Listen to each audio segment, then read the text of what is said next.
ये वृक्ष 1990 में लगाया था और आज ये इतना विशाल है। आज इतने सारे जो हैं इनके फॉलोअर्स यहाँ आकर हर साल इसी प्रकार से पूजा करते हैं। भगवान बुद्ध आध्यात्मिक गुरुओं में से एक थे और इसी पीपल वृक्ष के बौद्धिक वृक्ष के नीचे उन्हें आध्यात्म की जो है वो उन्होंने यहाँ हासिल किया था। भगवान बुद्ध के बारे में उनको जानकारी लेना चाहिए, उनकी जो सोच थी और उनकी जो देश के प्रति या देश के लोगों के प्रति क्या कार्य था और उनसे सीखने की चीज़ें, उनके किताबों को लेकर अध्ययन करना चाहिए। नमस्कार, ST न्यूज़ देख रहे हैं आप और मैं हूं आपके साथ गौरी रानी। बुद्ध पूर्णिमा से एक दिन पहले कांग्रेस विधायक रामेश्वर उरांव अपने आवास में बौद्ध प्रार्थना की सभा आयोजित करते हैं और ऐसे में बड़ी संख्या में यहां पर लोग उपस्थित होते हैं। हमारे साथ इस वक्त बातचीत करने के लिए कांग्रेस के वरिष्ठ नेता है आलोक दुबे, जो हर साल इस प्रार्थना सभा में शामिल होते हैं।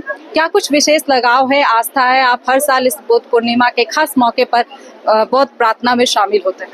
देखिए, भगवान बुद्ध की पूर्व संध्या पर जैसा आपने कहा, माननीय विधायक रामेश्वर उरांव जी के भी आवास पर और डोरंडा में भी भव्यता के साथ आज लुंगदर झंडा की पूजा की जाती है। हम जहां मौजूद है यहाँ सैकड़ों दीप प्रज्वलित करते हैं। कहा जाता है एक दीप से कई दीप जलाए जाते हैं लेकिन उस दीप पर कोई प्रभाव नहीं पड़ता। उसी प्रकार खुशियां बांटने से खुशियां बढ़ती हैं, उस पर कोई प्रभाव नहीं पड़ता। भगवान बुद्ध आध्यात्मिक गुरुओं में से एक थे और इसी पीपल वृक्ष के बौद्धिक वृक्ष के नीचे उन्हें आध्यात्म की जो है वो उन्होंने यहाँ हासिल किया था। और पूरे खादा से जो है हम लोग बौद्ध वृक्ष की पूजा करते हैं। भगवान बुद्ध ने पूरी दुनिया को करुणा और सहिष्णुता के मार्ग पर चलने के लिए प्रेरित किया। उनके द्वारा दिए गए उपदेश, संदेश और विचार मनुष्य को नैतिक मूल्यों के अलावा संतोष पर आधारित जीवन जीने की दिशा में प्रेरणा देती है। भगवान बुद्ध शांति के भी दूत थे और झारखंड तो भगवान बुद्ध के सैकड़ों हजारों अनुयायी यहाँ मौजूद हैं। कल जब आप देखेंगे कि कल पूरे राज्य में, खासकर रांची राजधानी में सैकड़ों हजारों की संख्या में बौद्ध धर्म के अनुयायी सुबह प्रभात फेरी निकालेंगे अपने सर पर त्रिकुट लिए हुए, तो आपको एक अद्भुत संयम दिखाई देगा यहाँ पर। तो भगवान बुद्ध के आज इस जन्म जयंती के पूर्व संध्या पर राज्यवासियों को खुशहाली, तरक्की, सद्भावना, अमन, शांति की जो है वो प्रार्थना करते हैं। IRS अधिकारी और विधायक रामेश्वर उरांव की बेटी निशा उरांव भी है, अपने परिवार के साथ इस बुद्ध प्रार्थना में शामिल होती हैं। मैम, क्या कहेंगे? नमस्ते, ST न्यूज़ में आपका बहुत स्वागत है। जोहार, आपको धन्यवाद। हर साल बड़े ही धूमधाम से आप लोग बुद्ध पूर्णिमा से एक दिन पहले बुद्ध प्रार्थना करते हैं। क्या आस्था जुड़ी हुई है? क्योंकि सर ने बताया कि 1990 में ये बौद्धि वृक्ष का अंश लगाया गया, आज ये एक विशाल रूप लिया है और आप भी बचपन से ही इस वृक्ष को देखते आ रही है। क्या आस्था जुड़ी हुई है आपकी? जी, मेरे पिताजी का और उनके ही इन्फ्लुएंस से हमारे पूरे परिवार का, हम लोगों का बुद्ध भगवान के ऊपर बहुत श्रद्धा है और बुद्ध भगवान की जो शिक्षा थी उस ज़माने से वो आज के युग में भी बहुत प्रासंगिक है।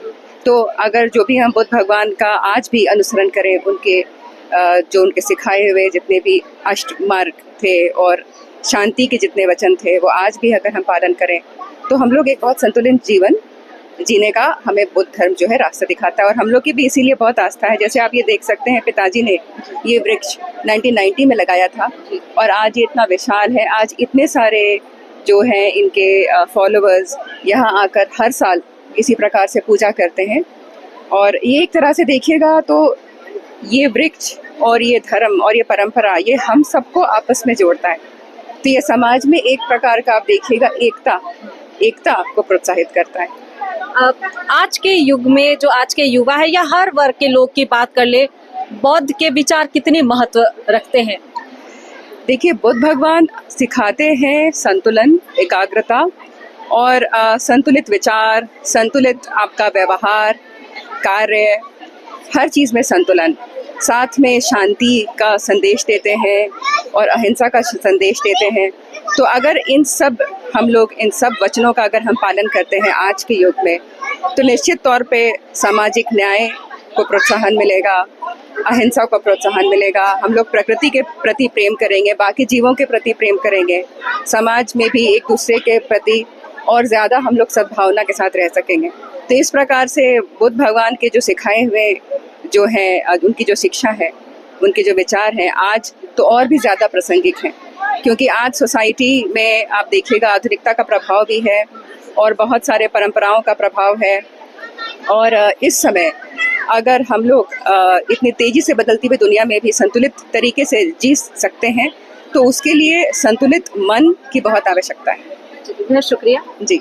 आज के युग में युवा की बात कर ले या फिर किसी भी वर्ग की बात कर ले, बौद्ध जी के विचार कितने महत्व रखते हैं?